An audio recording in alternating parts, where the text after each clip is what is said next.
Hi winemakers, Adam here with Village Winery, Home Winemaking, and welcome to the first episode of Upping the Brix, the series where I take a simple wine from my Easy Wine series and I throw everything at my disposal in the wine lab at it. To the folks who are here for my Easy Wine channel, making just one change in the process that you see today could help your end product in the long run. I've set these 5 benchmarks to monitor throughout fermentation to try to get this wine to have a mouthfeel of something that you might buy at your liquor store. These benchmarks are a pH of 3.1 to 3.4 and a total acidity of 0.7 to 0.9. A starting specific gravity of 1.069 to 1.084, a final alcohol by volume of 9 to 11%, and I'm going to aim for a daily change in specific gravity of 0.005. Now, I'm going to put the ingredients together, and we're going to come back to this and record the actual starting values of our wine. As per usual, I'm going to pour myself a little bit of my homemade strawberry rosé.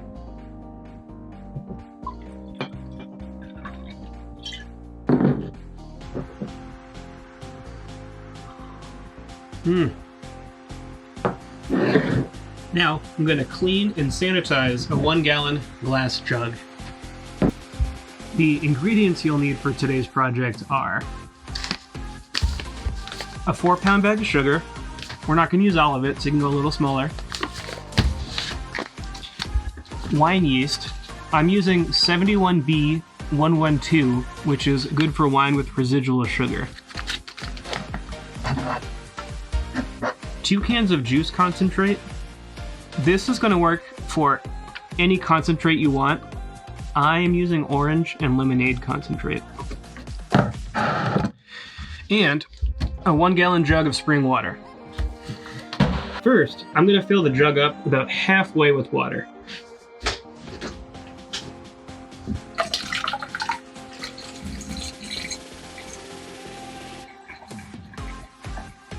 Next, I'll pour my concentrates in.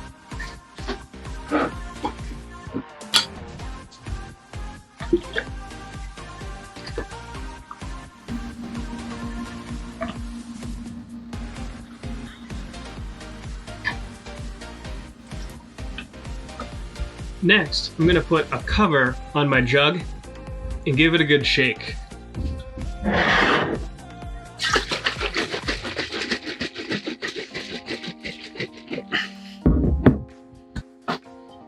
Now, for our first test, we're going to measure the specific gravity of the juice using this hydrometer.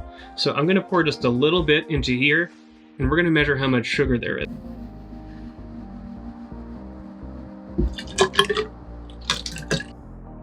So, as you can see, we are nearly at that benchmark that I set of 1.069 specific gravity. We're not going to have to add too much sugar. I went ahead and added 30 grams of sugar just to bump up the specific gravity, and it looks like we hit that bottom of the benchmark right on the head at 1.069. Now, we'll add about a cup of warm water to a clean glass, and on top of that, we'll just sprinkle about a gram of whatever yeast you choose. And we'll put that aside for about half an hour, or as long as it takes for the yeast to hydrate. Now we'll test the juice for pH.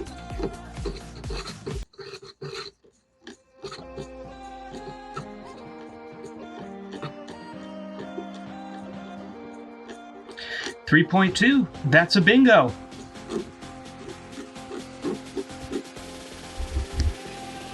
We also tested for total acidity. We do that by adding this titrant to our juice and measuring the pH until it gets up to 7. And then it beeps just like this. This test tells us that our total acidity is 1.16, which is a bit high. When the yeast is ready, we'll take it off the shelf and pour it into this mixture.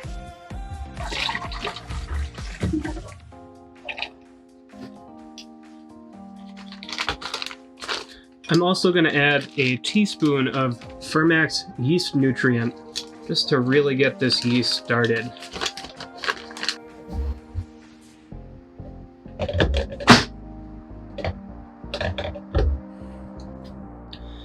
As you probably know, oxygen tends to damage wine. So until our yeast begins to release carbon dioxide, I'm going to put a little carbon dioxide on top just to keep the wine safe from oxygen.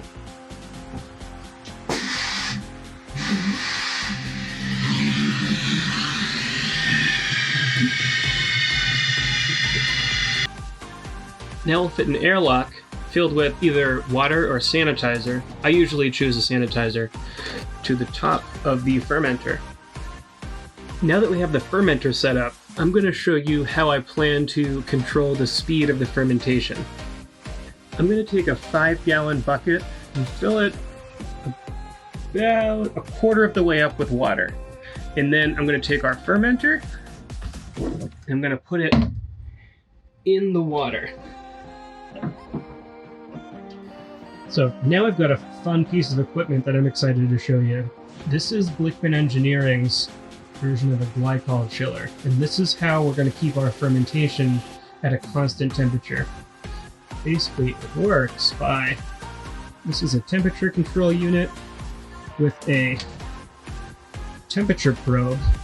I'm going to put the probe into our water bucket, and every time the temperature goes above our set point, which I'm going to set at 60 degrees, this unit is going to turn that pump on and pump this chilled liquid into this coil. I'm going to put this coil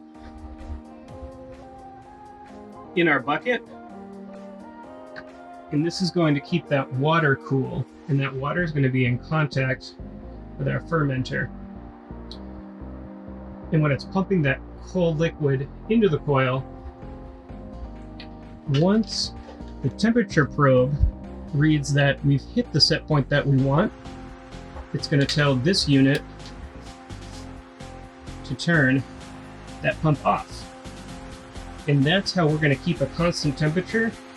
Now that we have our fermentation set up, let's see how we did with hitting those benchmarks. You can see we nailed the pH, 3.2, right between 3.1 and 3.4. But we were a little high on the total acidity. I don't think it's high enough to justify changing the natural flavor of the wine. 1.16 is pretty close to 0.9. If it tastes funky, we'll make a change at the end.